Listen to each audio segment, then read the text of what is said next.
네, 오늘 굿모닝 투자의 아침은 FOMC 특집으로 꾸며집니다. 그런데 그 회의만큼이나 또 중요한 부분 이 시간 하나 짚고 넘어갈까 합니다.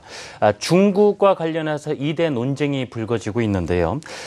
지난 1년간 글로벌 증시에서 가장 주목받았던 곳을 꼽으라면 단연 중국입니다.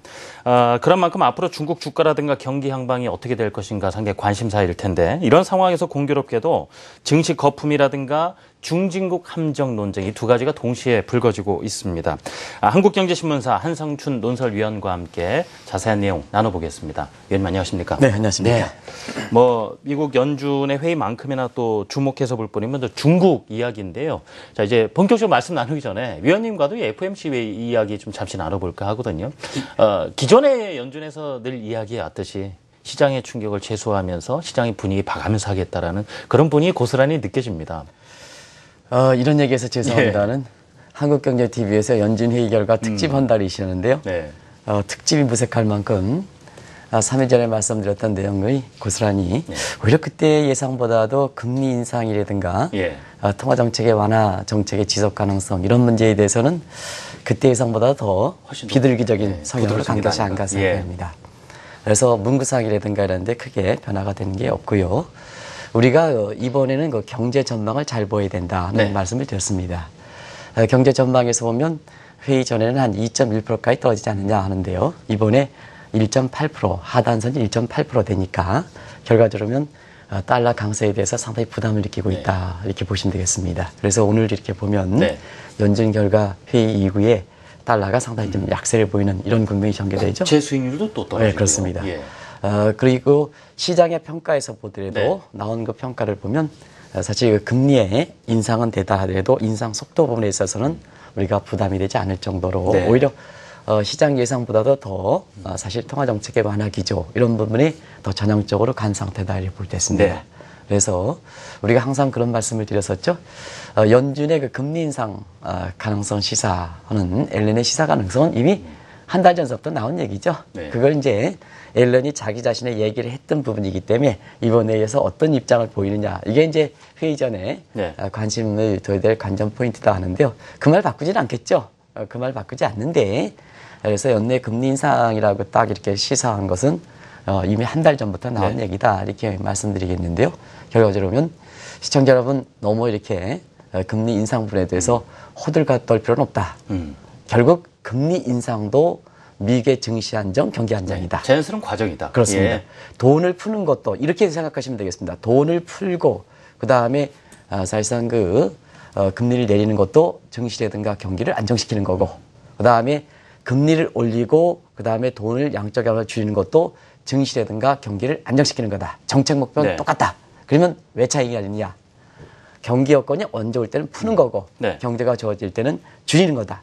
이것도만 하지 이 문제 가지고 오늘 하루 종일 많은 사람들이 떠들 거로 생각하는데요. 너무 떠들 필요는 없다 하는 것을 꼭 말씀드리고 싶습니다. 또 하나하나 이제 주목할 부분들을 저희가 좀 정리해드린 차원에서 그런 시간을 좀 마련할 거고요. 지금 경제 성장을 관련해서도 1.8에서 2.0 하향 조정이고 장기 금리 전망에 대해서도 또 하향 조정이고요.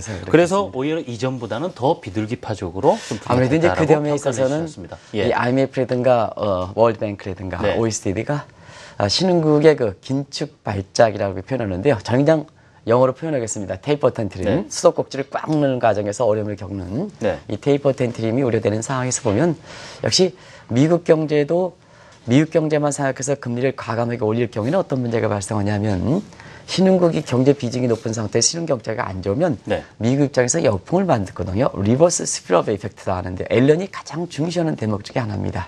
그러다 보니까 IMF라든가 OECD라든가 월드뱅크에서 하반기를 앞두고 수정 전망에서 미국의 금리 인상은 가능한 뒤쪽으로 좀 할 필요가 있냐, 내년으로 넘길 필요가 있지 않느냐 하는 이런 과정에서 하나의 정책적 조화점을 찾은 게 아닌가 생각합니다. 이미 앨런은 금리 인상을 시사했고 그다음에 세계적으로 경제 안전변 역할을 하고 있는 월드뱅크라든가 IMF라든가 이런 데서는 전부 내년을 넘겼으니까 말은 지켜야 되고 그다음에 IMF라든가 이렇게 권고는 이렇게 들어야 되니까 어떤 모습이 되냐. 금리 인상은 가져간다. 그러나 금리 인상 속도는 세계 경제에 충격을 주지 않을 만큼 이렇게 사실상 그 속도를 조절하겠다 하는 입장으로 해서 전체적인 분위기는 비둘기파적인 성향을 더 크게 했다 하는 것을 말씀드립니다. 네. 자, FOMC 결과 두고 좀 평가에 대해서 간단히 말씀 들어봤고요. 이제 본격적으로 중국 이야기 나눠보겠습니다. 자, 지금 중국 증시의 거품 논쟁 그리고 중진국 함정 논쟁, 이 2대 논쟁이 상당히 뜨겁게 다시 달아오르고 있다고 합니다. 예. 네, 오늘 시청자 여러분 가장 관심 있는 게 아마 미국의 FOMC 결과보다도 더 관심 있는 게 중국의 주가가 어떠냐 하는 이 문제인데요. 아마 이번 주 들어서 인터넷 보면 중국 증시가 좀 다소 주춤하다 보니까 네. 주가의 그 거품 논쟁 가지고 지금 글로벌 증시에서도 상당히 설왕설래가 많은 것 같습니다. 그래서 일단은 그 중국의 그 주가 수준 논제를 놓고 거품 논쟁이 있고요. 네. 항상 그 증시가 잘 가다가 이렇게 못 가게 되면 어떠냐 하면 경기 문제가 될 수밖에 없거든요. 왜냐하면 주가는 경기 실상에 반영되는 얼굴이기 때문에 네. 야, 이거 주가가 잘 가다가 안 간다. 그러면 가장 먼저 짚어보는 게 뭡니까? 경제 성장률적인 측면이죠. 그래서 성장률이 사실 1, 4분기에 7%까지 떨어지고 2, 4분기는 그보다 좀 더 떨어지지 않겠느냐 하는 예상들이 나오고 있는데요. 자연스럽게 경제적 측면에서는 경착륙과 연착륙 문제가 나오는 거고 그다음에 경제 발전상을 보면은 중국 경제의 그 성장 탄력도가 좀 떨어지지 않느냐. 특히 수출이 좀 상당히 좀 이렇게 감소세를 둔화세를 이렇게 보이기 때문에 성장 탄력도가 좀 떨어지지 않겠느냐 하는 측면에서 다시 한번 IMF가 제기했던 미들 인컴 트랩 문제, 중진국 함정 문제가 실제 그 발생 여부와 관계없이 지금 이번 주 들어서 인터넷에 새카맣게 떠오르고 있다 이렇게 보겠습니다. 자, 인터넷에 새카맣게 떠오르겠다 말씀 주셨는데, 자, 중국 증시 거품 논쟁이 좀 뜨겁게 일 수밖에 없는 이유. 너무나 급격히 올라왔고 이제는 또 뭐랄까요? 조심을 할 수밖에 없는 그런 수준에 있기 때문이 아닌가 싶은데요. 이거 굳이 말씀드리지 않더라도 당연히 그렇게 될 수밖에 없죠. 왜냐하면 경제 실상이 반영되는 게 주가다 해서 경제학도뿐만 아니라 많은 그 투자 이론서에서 그렇게 돼 있는데요. 지난 1년 동안 중국의 주가가 130% 올랐죠. 130% 올랐는데 사실상 그렇습니다. 이 1년 만에 130% 오르다 보니까 아마 시청자분도 또 중국에 투자하신 분도 중국 주가가 위험스럽다.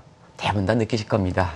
뭐 이거는 경제에 대해서 식견이 많든 적든 간에 1년 만에 130% 올랐으면 이렇게 자연스럽게 중국 증시의 거품 논쟁에 대해서 주가 수준에서 이렇게 부담을 느낄 수밖에 없는 상황이다 이렇게 보시면 되는데요. 예.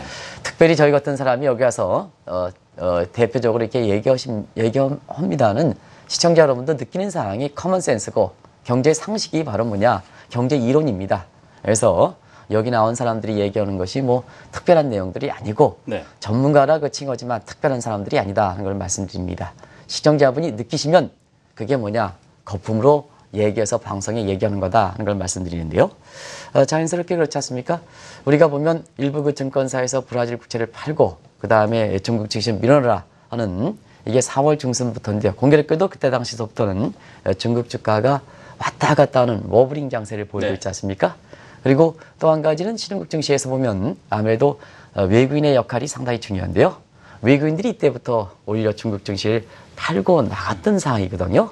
이런 문제가 겹치다 보니까 중국 증시가 그 주춤하는 상황에서 자연스럽게 거품 논쟁이 되고 향후 전망에 있어서는 사실 전망이 엇갈리는 이런 시각에서 일부에서는 뭐 40% 폭락할 것이다. 앞으로 더 갈 것이다. 상해 주가 6,000포인트 이상 올라갈 것이다. 하는 이런 쪽인데요. 아마 제가 중국 문제 전문가라고 칭하는 모 사람이 있습니다. 제 기억으로는 2008년에도 중국의 소비세 해서 강하게 해서 당시에 그 중국의 상해 종합지수가 5천이 넘어갈 때 10,000포인트를 넘어갈 것이다 이런 시각인데요.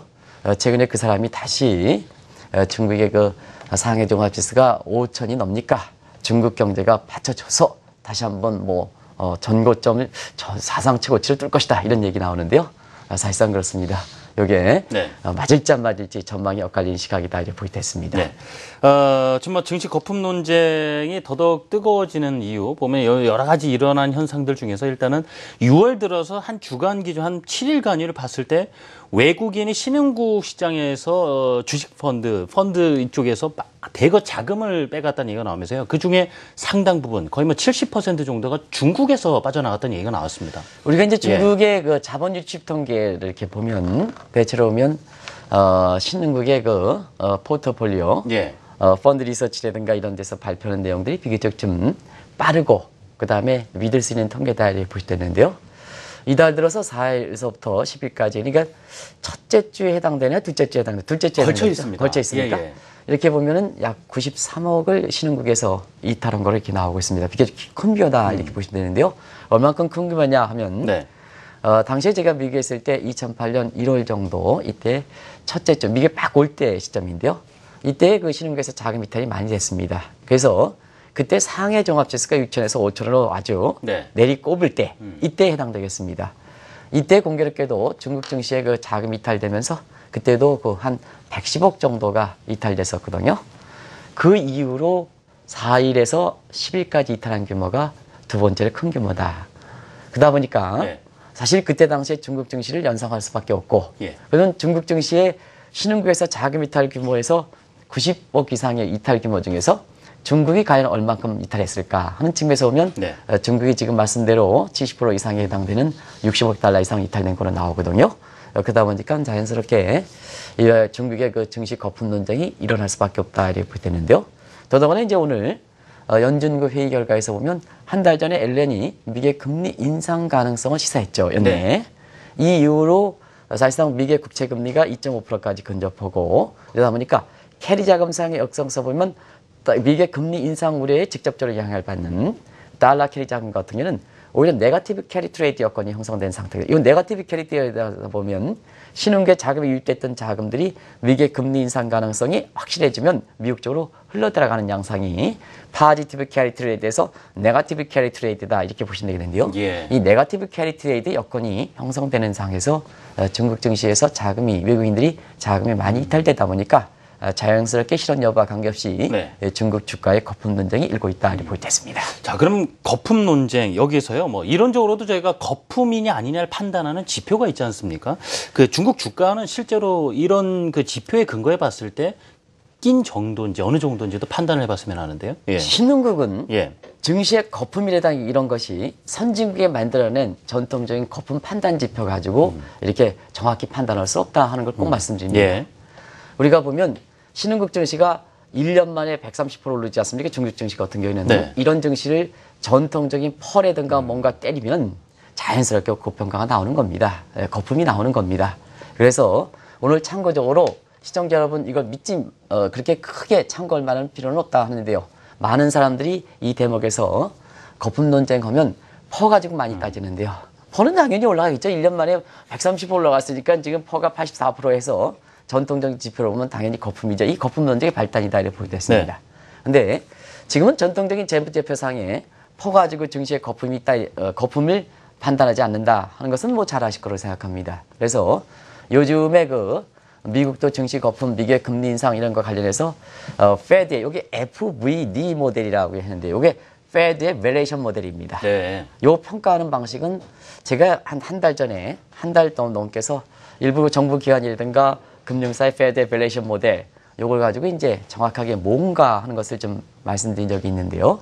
사실상 이 최근에 이것을 상당히 각광을 받고 있습니다. 요거를 보면 아직도 중국 증시는 사실 그 추가적으로 상승 여력이 있다 이렇게 보겠습니다.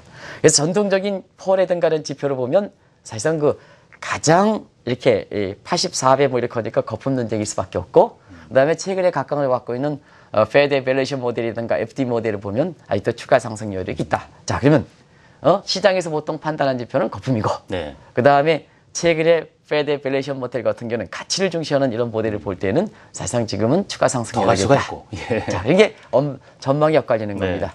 그러면 시장 참여자가 판단해야죠. 제3자는 시장 판단이지 않습니까? 예. 그런 측면에서 보면 시장 참여에서 가장 그렇게 사실 각광을 받고 있고 신뢰가 높은 워렌 버핏이 평가하는 모델이 있습니다. 네. 이게 ER 모델이라고 하는데 이건 좀 나중에 자세하게 좀 설명드리겠습니다. 시청자 여러분 그냥 워렌 버핏의 가치 평가 모델이다 이렇게 볼 때 있습니다. 그래서 워렌 버핏 이 밸류에이션 인디케이터라는 표현을 씁니다. 모델이 아니고 인디케이터라는 표현을 씁니다. 그래서 워렌 버핏이 이렇게 평가하는 가치 평가 지수를 가지고 이렇게 평가 본다면 지금 시장에서는 거품 신호가 분명히 나온다 이렇게 보게 됐습니다. 그러다 보니까 평가하는 지표에 따라서 서로 거품이다 아니다 이렇게 나오다 보니까 네. 향후에 그 중국 증시의 현 주가 수준에서 거품이냐 아니냐 이 논란이 될 수밖에 없고, 향후 증시의 중국 증시 안달에 대해서도 상당히 이렇게 낙관론과 네. 그다음에 비관론이 나올 수밖에 없다 이렇게 볼 수 있습니다. 뭐 의견이 첨예하게 대립이 되니까 논쟁이 될 수밖에 없는 것이겠죠. 그렇다면은 뭐 시장 참가자들 입장에서는 시장 분위기가 어떻게 들어가는가, 결국 이 자금 이동이 어떻게 되는가 주시할 수밖에 없습니다. 그래서 앞서서 말씀해주신 중국에서 외국인 자금이 이탈하는 것을 두고 단순히 거품이 우려돼서 그러는가라는 시각 외에 사실 미국의 금리 인상 분위기도 형성되기 때문에 또 이런 시각에서 금리 인상에 따른 우려 때문에 또 자금 이탈이 된다라고도 볼 수 있지 않겠습니까? 네, 아주 중요한 지적을 해주셨습니다. 한국과 중국 같은 신흥국 증시 같은 경우에는 두 가지 요인이 크게 좌우되죠. 하나는 외국인들이 어떤 움직임을 보이느냐 하는 문제. 그 다음에 거품 논쟁, 경기적 측면, 경기. 요게 이제 두 가지가 결정합니다. 그래서 중국 증시의 그 거품과 관련돼서 논란이 강하고 또 앞으로 그 증시의 납관론과 비관론이 엇갈릴 때는 결국 두 가지만 따져주면 되죠. 외국인이 어떻게 될 것이냐 하는 측면. 근데 최근에 중국에서 자금 이탈되는 부분이 중국의 거품 때문에 그럴까? 거품에 될까? 이거는 그렇진 않습니다. 그렇진 않습니다. 그래서 결과적으로 지금처럼 세계가 하나 입장에서 보면 한 달 전서부터 엘렌이 연내 금리 인상 가능성을 이미 확언을 했기 때문에 자연스럽게 투자하는 입장에서는 지금을 준비하는 게 아니라 미래를 준비한다는 차원에서 보면 앞으로 미국의 금리 인상이 된다면 사실상 지금 시점에서 신흥국에 유입됐던 자금들은 아무래도 본고로 송환될 수밖에 없다 이렇게 됐습니다. 그래서 이것을 앞서 말씀드린 같이 네거티브 캐리 트레이드라는 얘기를 이렇게 말씀드리는데요. 시청자 여러분, 이건 분명히 얘기했습니다. 지금 중국에서 외국 자본이 이탈하는 것은 중국 주가가 거품이 되기 때문에 그런 건 아니고 이거는 연내 앨런이 금리 인상 가능성을 시사했기 때문에 투자는 미래에 대해서 일단 미리 여유가 있을 때 준비하는 차원이고 또 미국의 그 국채금리가 지금 2.4에서 2.5%까지 일전에 그 1.7에서 2.4에서 1.5%까지 사실상 플래시 크래시 현상을 우려할 만큼 시장 금리는 이미 올라가다 보니까 결과적으로 보면 자금이 이탈하는 측면이지 중국 증시가 거품이 확실하기 때문에 앞으로 거품이 뭐 일부 사람 얘기하는 것처럼 40% 폭락한다 이런 과정에서 자금이 이탈되는 것은 아니다 하는 걸 말씀드립니다.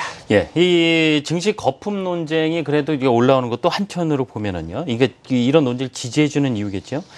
경기적인 이제 측면에서 봤을 때 중진국 함정에 빠질 것이다 이런 이야기 때문에 이제 거품 논쟁이 더더욱 이렇게 또 부추기는 것 아닌가 싶거든요.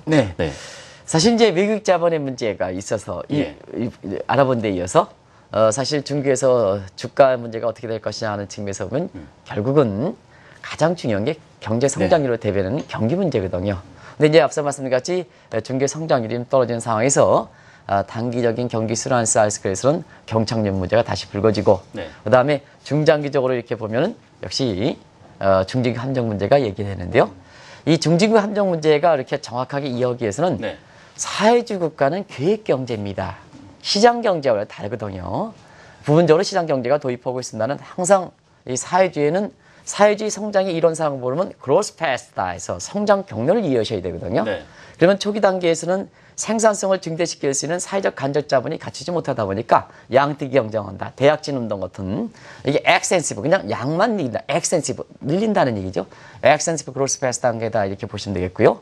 이 단계가 어느 정도 되면 혼잡 비용 이게 이제 루이스 전환점이다 해서 농촌에서 노동력을 공급해주는 이런 그 마지막 단계를 루이스 전환점이라는 이 단계가 지나면 아무리 양뜨기 경제 없는 혼잡 비용이 발생하거든요. 혼잡 비용이 뭐냐? 임금 상승, 땅값 상승, 아파트 가격 상승, 금리 상승, 생산 코스트 굉장히 증가하고 그다음에 중국이 성장으로 가져갔던 부분이 정체가 되는 부분이거든요. 그러면 그때서부터는 뭐냐?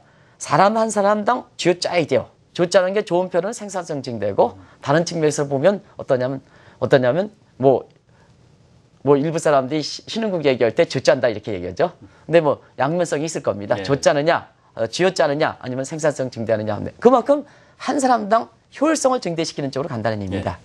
그런 측면에서 보면 지금의 중국의 그 증시의 그 거품 논쟁이라든가 아니면 향후의 중국 증시의 그 앞날이라든가 그다음에 경기적 측면의 앞날 같은 경우에는 역시 이 효율성을 증대할 수 있는 여건 자체를 형성시키느냐. 지금 시진핑이 얘기하는 부정부패 문제를 척결시키는 문제. 그다음에 내부적으로 문제가 지금 있는 상태를 밖으로 돌출하기 위해서는 중국의 대외 이상을 높이느냐. 위안화 국제 문제. 요 성공 여부에 따라서 결과적으로 중국 경기 앞날이라든가 증시 앞날이 결정되지 않겠나 이렇게 보고 있습니다. 뭐 미국의 금리 인상으로 인한 뭐 외국인 자금 이탈이라는 건 배제해놓고라도 중국 내부로 그럼 봤을 때 증시 거품 논쟁은 자연스럽게 중진국 함정 논제로 났고 이런 것들이 말하자면은 딱 종식이 되려면은 결국은 중국 경기가 어떻게 될 것인가 여기서 이제 근본적으로 찾아야 되지 않을까 싶은데요.